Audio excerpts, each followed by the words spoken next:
Үндемес ит.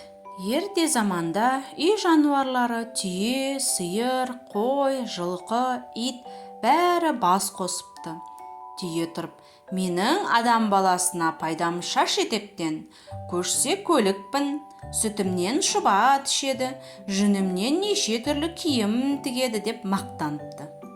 Бұдан соң қой, сиыр, жылқылар да өз қасиеттерін айтып тастапты. Осылай шалқып отырғанда ит үн-түнсіз қалғып мүлгіп жата беріпті. Сонда түйе: «Әй салпаң құлақ, неғып аузыңа құм құйылып қалды? Ауыз толтырып айтатын ештемеңің жоқ ау сірә?» дейді.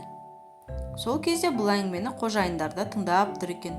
Ит болмағанда ол сендерді күзетпегенде қасқыр бәріңнің де түбіңе жетер еді депті ол.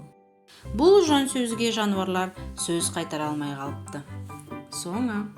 Балаларға арналған қазақша контентті қолдай кетіңіз. Ол үшін арнамызға тіркеліп, жүрекшені басып, пікір қалдырыңыз. Өзіңіздің достарыңызбен бөлісіңіз.